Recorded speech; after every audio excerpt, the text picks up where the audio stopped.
Hello, Alaskans. I'm Shelley Hughes, Republican candidate for governor. I've been speaking with you the last few months about the importance of selecting a lieutenant governor. As you know, before ranked choice voting, you picked the lieutenant governor. That changed now under law, and it is on my shoulders to pick the best lieutenant governor that I can. And I took that very seriously because I was doing it on your behalf. I didn't rush it. We spoke with many candidates, some wonderful Alaskans, and I was looking for someone smart, competent, with demonstrated leadership, with good character, someone who is trustworthy, because we've got a lot of work to do. And with the expanded role in my administration, different than previous governors, we're going to need someone who can do more than just ensure election integrity, but can move important efforts to help us have a strong state. We've got a lot of work together. So last night I announced who it is, and he's here with me today, and I'd like you to get to know him, Blake Geddes. Blake is from Eagle River. He also has roots down in the Kenai Peninsula, and we're really happy to learn more about you. So Blake, Alaskans want to get to know you. So tell us a little bit about your background. Grew up in Brea, Ohio, which is a suburb of Cleveland, Ohio. Fairly modest family. Neither of my parents went to college. I went through school and Catholic grade school and high school. And if I was going to go to college, I needed to find a way to get a scholarship or hope to attend a community college. So I worked hard at sports and did pretty well at football and ended up getting some scholarship offers and decided to pick the United States Air Force Academy. And I played football there for 4 years, studied civil engineering, and after the 4 years, I stayed on to be a graduate assistant football coach. From there, I went on to pilot training. Pilot training in Louisiana, in Arizona. Louisiana was my first assignment. Deployed to Saudi Arabia in support of the first Gulf War. And then after that, I was given my first choice of assignments, and I selected to go to Elmendorf Air Force Base. What kind of aircraft were you flying? C-130s. Okay. At that point, C-130s. And that's what my son flies, so. In Arkansas. Yeah. Yes. It's been around for over 50 years, 60 years. So a great airplane. I flew it in the active duty, and then I did 5 years active duty up here, 10 years total, and then moved over to the Alaska Air National Guard, flying pretty much the exact same airplane. I just changed patches, and I was very happy to be able to stay in Alaska. At the same time, I was hired by Northwest Airlines, became an airline pilot, and then over the years, I bounced back and forth between flying for the airlines or being a part-timer with the Guard, or full-time with the Guard with specific assignments. They wanted me to be full-time. So I was blessed to be able to stay here that long, and this was a place I always wanted to be, and I knew if I got here, I would stay. Right. And tell us about your rank as you retired from the military. Was that 2018? 2018. I ended up doing 30 years. I tried to retire a few different times, but every time I was ready to retire, something happened and they asked me to stay around, generally to fix something or to do something that they didn't really have the right person to do. So finally the third time, so I was a squadron commander, a group commander, and then finally the wing commander of probably the most complex wing in the entire Air National Guard. From there, I moved up to headquarters and was a director of Joint Staff.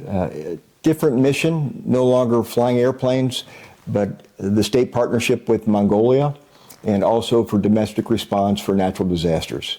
I was trained to be a dual status commander, so I could command both the active duty and the Guard forces if need be. If the governor said, we need help, we need the military to augment the civil authorities. And you had been promoted to general yes, at that point? for that position. Okay. Yes, and I did that for a couple years and was on the road so much that doing the Guard and doing the airlines was a big commitment on time, and finally decided that it was time to retire. So I want to rewind just a little bit, and I'm guessing people will Google you and find out you were the one that was mauled by a bear in 2012 and survived it. It's a fascinating story, and I'll just say, if you haven't Googled it because it'll grip you, and you'll realize amazing miracle that you survived, Yes. and a tough thing, a recovery, and that was while you were in the military. Yes. And had to recover in order to fly again. And so Alaskans, check that out. You know, I was laughing because a lot of times when people run for office, they want to go on a bear hunt so they can have a picture of killing a bear.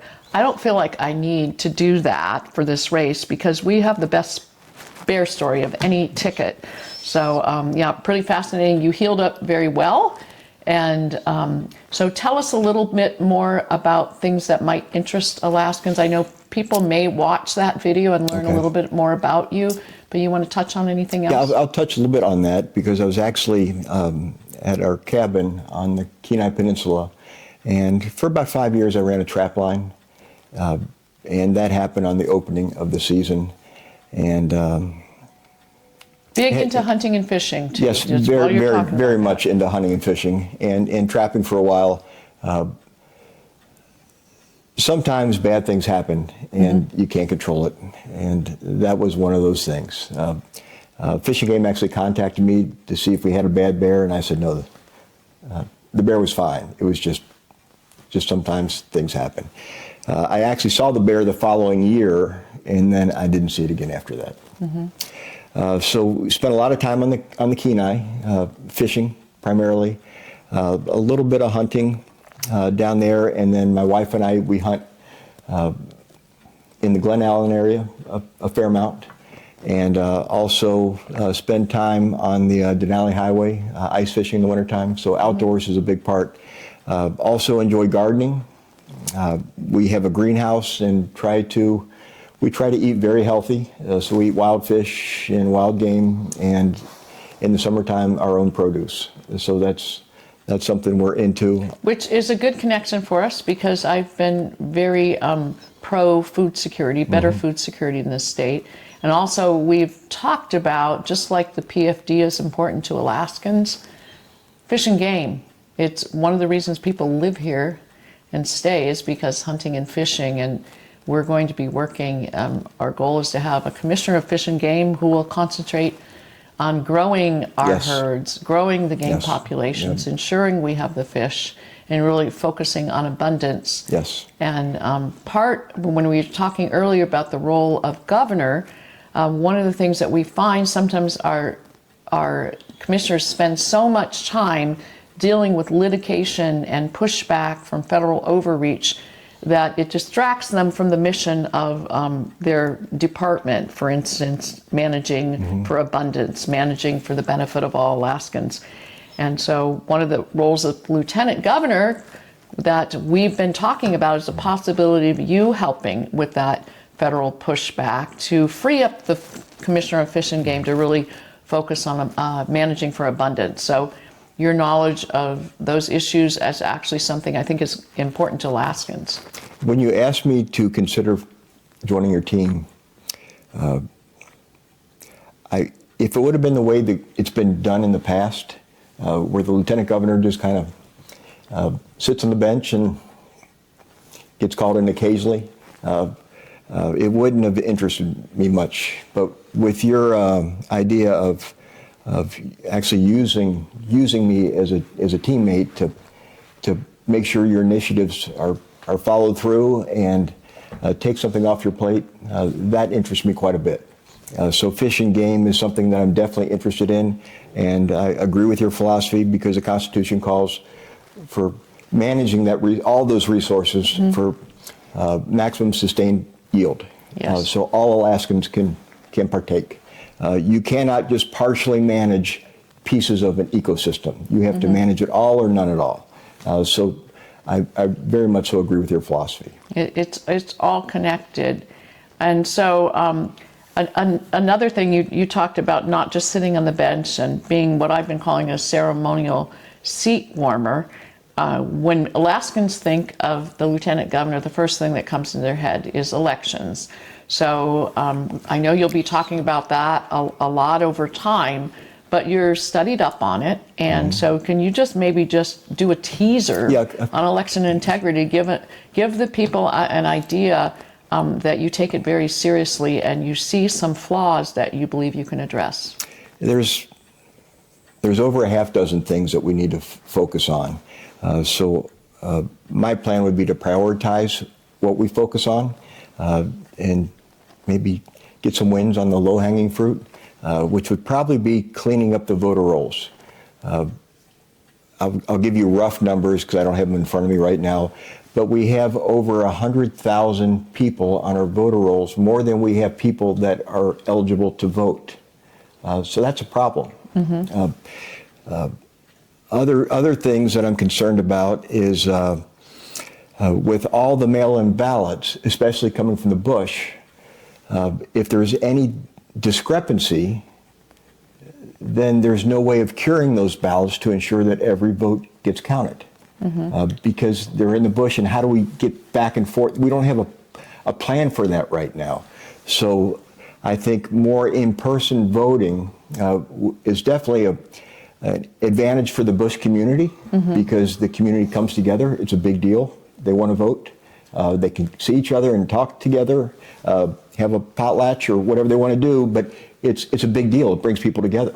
And we even had instances where we actually didn't even have voting set up in some of the communities, which isn't they right. They can't in-person vote at all. It's just mail-in ballots. I want to go back to when you talked about the voter roll, when you said 100 more than that were eligible, meaning that based on the population, the number of people that would be in the voting age and that actually live here. Yes. That's where you're coming up with 100,000. 18 years old and live here in the state. So having 100,000 more than that is a problem. One of the problems with that is that when the legislature passed a law that when you apply for the PFD, you're automatically registered to vote.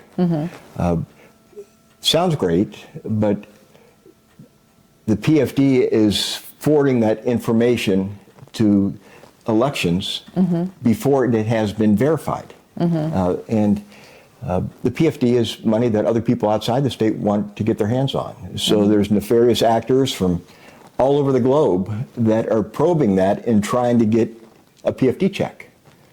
So we end up sending an absentee ballot to somebody who lives in China or Singapore that have never been a resident.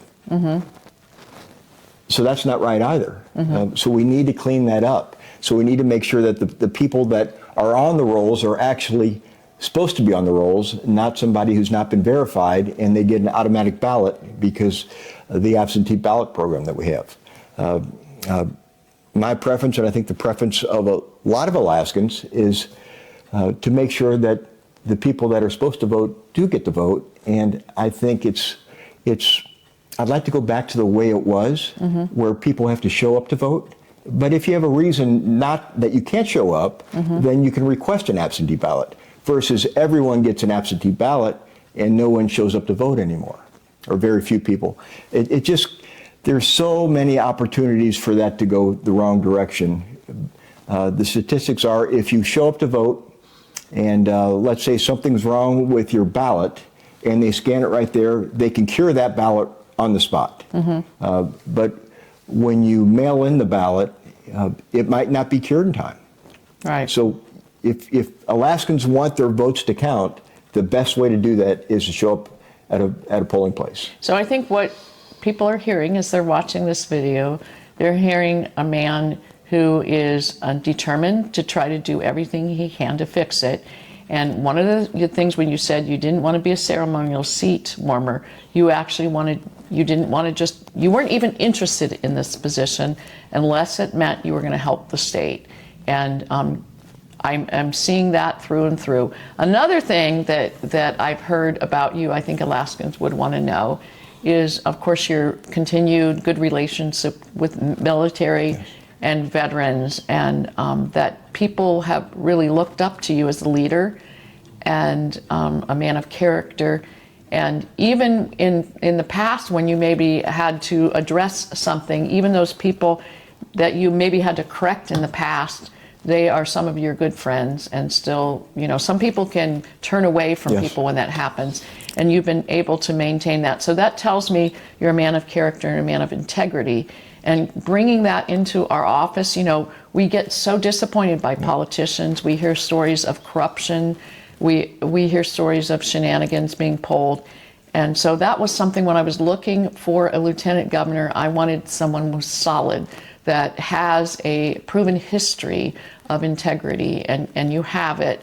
And as Alaskans learn more about you, I think they're going to agree. This is a ticket, and even how we're coming together, and you're going to help carry the water, right? And I did a radio interview earlier, and I said something about, I want my lieutenant governor to be in the headlines, and I didn't mean in a negative way, because sometimes when the headlines it's a negative thing. I want the limelight to be on the good work that you're doing, because there is so much work to be done in this state. And so when voters look at our ticket, I believe it's the best bang for the buck, because you're going to get a ticket where you're not just getting one person doing the work with somebody in the back seat waiting if the person in the front seat keels over, but you're getting two people that are going to work together to move the state forward. So I'm really thrilled having you, and I thank you for considering. I know it was a big decision. You've been enjoying retirement the last few years, and this is changing things up, but I'm very grateful, and I'm excited for our state. And before we close out, is there anything else that you would like to share with Alaskans about the time going ahead? Yes. When you asked me to be on the ticket, I understand chain of command very well. So you're the governor. You can give me tasks to do, and I'll do them the best of my ability. I'll make sure I will keep you in the loop. But you can trust me to give me some autonomy, so I can follow the initiatives that you want me to do, to make sure that I'm enforcing your vision. And if we can do that together, you can be more effective in the things that only you can do. Mm-hmm. So and that's actually very humbling for me, because here you are a general. It's like, oh my, but I'm so grateful that you're willing to step up. We kind of started out with you growing up. So let's kind of close, let's bring it back to family. And people probably eager to know, what your family situation is. You have 3 dogs. Yes, sweet three dogs sweet dogs. Laying in front of us. So do you right want to now. just talk a little bit about family so they know that aspect of who you are? Yes, I'm married to April. We've been married for 11 years now. I didn't have any children before I met April, and we have 5 sons. A few of them are up here, one in Maine and one in Mississippi. We have grandkids in Maine, Mississippi, and Louisiana, and we also have one of the 5 is essentially an adopted son, and his family is currently in Cameroon. Okay, well, wonderful. And just tell us a touch about April. People get to meet her. She is a very genuine, lovely person, but heart of gold, heart of service, very similar to your heart of gold and service. So I believe you're very well matched, but just give us a hint of what she's done with dogs. She started a nonprofit that went for about 10 years that was training veterans to train service animals for themselves. And she placed over 850 dogs in that time frame. At one point, we had 17 puppies that we were raising here to place with veterans. And her philosophy was, if you give a veteran a trained dog, then they have a dog for 10 or 12 years. But if you train a veteran to train their dog, then they will have a service animal for the rest of their need for a service animal. That's wonderful. Yes. Yes. Yeah, so you all 17 puppies at once. That once, must have been yes. lots of fun. Yes, lots of fun. A lot of work too. A lot of work. And April also, in her previous life before we met, she also is a small business owner, so she understands that aspect. And currently, she is a personal trainer, and she keeps me in shape. Yeah, and she needs to get me in shape. So, yeah. Well, I'm excited to have you on board. We're going to be traveling around the state together. At some point, you may be in one community, I may be in another, but initially we'll be out and about together. So, Alaskans, you're going to have a chance to meet Blake in person, and I think you will be not disappointed. So, with that, Alaskans, thank you for joining us. We look forward to coming to your community, for you showing up, meeting us in person, asking questions, giving input, sharing your concerns, giving us your solutions. We are ready to get to work, and you've got the team ready to do it. We will be effective for Alaskans, and so we look forward to meeting you. Thank you. Paid for by Alaskans for Hughes, P.O. Box 1496, Palmer, Alaska 99645.